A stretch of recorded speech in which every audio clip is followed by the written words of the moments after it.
আল্লাহ তাআলার কাছে সবাইকে যেতে হবে এবং ফিরে আসার আর কোনো সুযোগ থাকবে না। অতএব আমরা কয়েকটা প্রস্তুতি নিতে পারি বা নেওয়া উচিত আমাদের।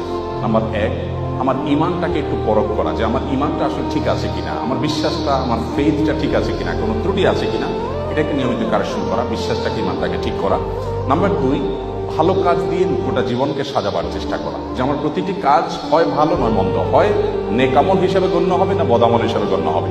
মিজানে পাল্লাতে দুইটা অপশন আছে, থার্ড কোনো অপশন নাই। আমি যেটাই করি না কেন আমার প্রতিটি মুহূর্ত হয় আমার ভালো কাজে গণ্য হবে, আপনারা মন্দ কাজে গণ্য হবে।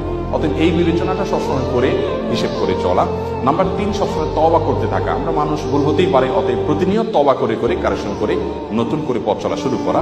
নাম্বার 4, মৃত্যুর স্মরণটা বেশি বেশি করে করা। যত বেশি মৃত্যুর স্মরণ, মৃত্যু নিয়ে ভাবতে পারবো, বিশেষ করে কবরস্থানে যাওয়া। মাঝে মধ্যে কোনো মানুষ মারা যায়নি, তারপর আপনি কবরস্থানে চলে গেলেন আত্মীয় স্বজনের কবর জিয়ারত করার জন্য, কিছুক্ষণ দাঁড়ালেন, তাদেরকে সালাম বিনিময় করলেন, আপনার ভিতরে ভাবোদয় হবে যে আমাকে একদিন আসতে হবে এই জায়গাটাতে। নাম্বার 5, কোনো ওসিয়ত করার থাকলে মৃত ব্যক্তি মৃত্যুর আগে জীবিতদের উদ্দেশ্যে ওসিয়তনামা লিখে রেডি করে রাখা, মৃত্যুর প্রস্তুতির অংশ।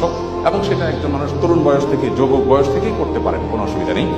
এবং নাম্বার 6, আল্লাহর কাছে ইমানের উপরে অটল থাকার জন্য দোয়া করতে থাকা। নাম্বার 7, 3টা কাজ বেশি বেশি করা। একটা হলো উপকারী ইলম, উপকারী জ্ঞান মানুষকে সরবরাহ করা।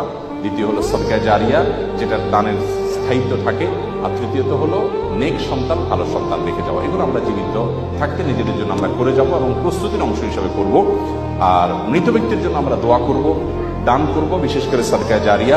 হজ আমরা করতে পারি, রোজা রাখতে পারি, সিয়াম পালন করতে পারি এবং কোরবানি করতে পারি। আল্লাহ তাআলা আমাদের সবাইকে আমাদের জীবদ্দশায় আখিরাতের প্রস্তুতি গ্রহণ করে দুনিয়া থেকে যাওয়া